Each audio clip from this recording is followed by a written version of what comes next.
अरे वो जल्दी से जूते साफ करना, मुझे काम के लिए लेट हो रहा है। जी साहब, बस होने वाला है।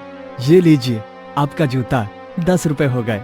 जूते पॉलिश करने के लिए तू 10 रुपए मांग रहा है? पकड़ 5 रुपए। साहब ऐसे मत कीजिए, इस काम में वैसे भी कोई कमाई नहीं है। हम 10 रुपए का काम करते हैं। आप ये भी नहीं देंगे तो मेरे घर पर अनाज कैसे आएगा? अरे हट यहाँ से, अपना रोना धोना मुझे मत दिखा। इतना कहकर अड़ियल व्यक्ति अपना जूता साफ करवाकर वहाँ से चला जाता है। ऐसे ही जो भी कोई अमीर उससे जूते साफ करवाता है या चप्पल जुड़वाता था, उसका महज उसे 20 रुपए से ज्यादा नहीं मिलता था। मुश्किल से उसकी 100-150 रुपए की कमाई होती थी और फिर शाम होते ही वो मुंह लटकाकर घर आ जाता है। पापा आ गए, पापा आ गए। अरे बेटा, पापा को पानी तो देने दे, थक कर आए हैं और तू उन्हें परेशान करने लग गया। आज आप परेशान मत होइए, सब ठीक हो जाएगा। ऐसे कुछ ठीक नहीं होगा। शिल्पा राजू ने 2 महीने की स्कूल की फीस बताई है।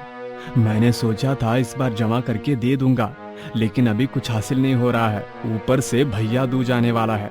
ये तो तुम्हें याद है ना, मुझे अपनी बहन को भी देना है और तुम भी तो अपने भाई के लिए मिठाई तोहफा ले जाओगी। अच्छा हुआ आपने याद दिला दिया। अर्जुन भैया मेरे लिए हमेशा इतने अच्छे तोहफे लाते हैं, मैं उन्हें कभी कुछ नहीं दे पाती, लेकिन इस बार मैं उन्हें बहुत अच्छा तोहफा देना चाहती हूँ और भाभी को एक साड़ी। मम्मी मम्मी, मुझे भी कपड़े मिलेंगे ना? पता नहीं बेटा। अजी, आपका काम तो ठीक नहीं चल रहा है। मुझे लगता है मुझे आपका हाथ बटाना चाहिए। मैं कल कोई काम ढूंढूंगी। सब मेरी वजह से हो रहा है। अब ये जो बात गई है कि तुम भी बाहर काम करो।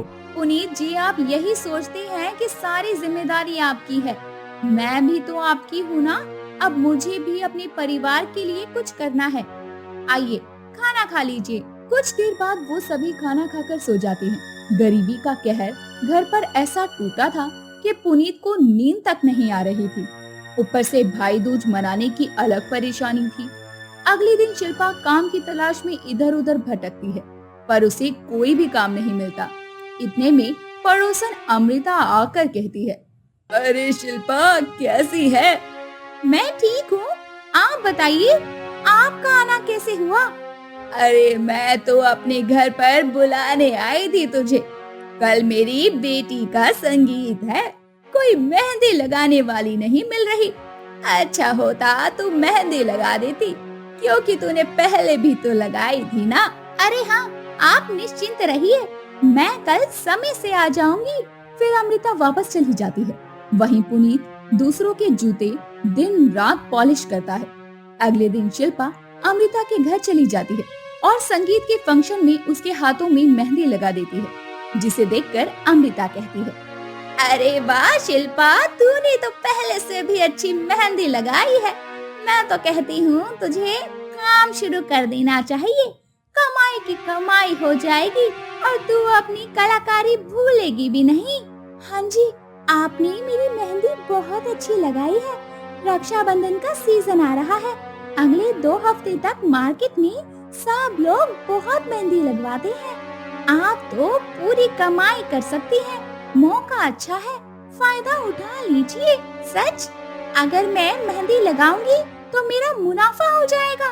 ये तो बहुत अच्छा है। कम से कम मेरे घर की आर्थिक स्थिति कुछ तो ठीक होगी। जी शुक्रिया। ये ले शिल्पा, पूरे 2000 हैं। अरे अमृता जी, आप बहुत ज्यादा पैसे दे रही हैं। अरे बिल्कुल भी नहीं, ये तो मैं तुम्हें अपनी बेटी की शगुन की मेहंदी लगाने के पैसे दे रही हूँ। रख लो। जी आपका बहुत बहुत शुक्रिया। इतने पैसों को देखकर शिल्पा बहुत खुश होती है और वो 500 का राशन ले आती है और 500 में वो नए पॉलिश और ब्रश खरीदकर अपने पति को देती है, जिससे अब वो लोगों के जूतों को और अच्छे से चमकाता है।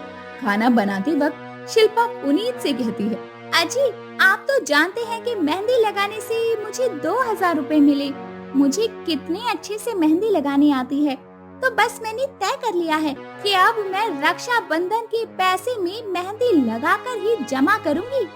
हाँ हाँ बिल्कुल, मुझे तो तुम्हारा ये काम बहुत अच्छा लगता है पहले से ही। अब तुम्हारा हुनर काम आएगा। जी बिल्कुल।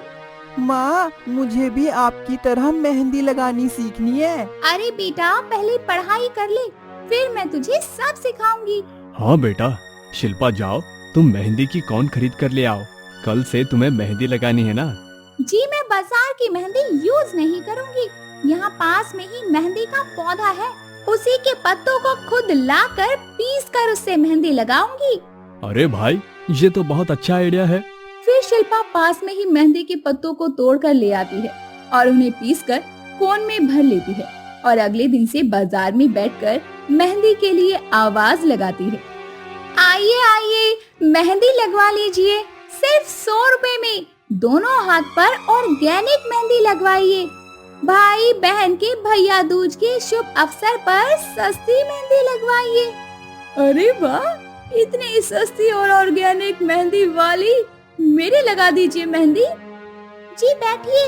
फिर शिल्पा साक्षी के हाथों पर सुंदर सी मेहंदी लगा देती है, जिसे देखकर वो कहती है, अरे वाह, तुमने तो बहुत खूबसूरत मेहंदी लगाई है, ये लो पैसे। धन्यवाद आपका। इस तरह शिल्पा की मेहंदी के डिजाइन देखकर एक एक करके लोग उसकी दुकान पर आते हैं और इस वजह से अब उसके हाथ में थोड़ा दर्द भी हो जाता है।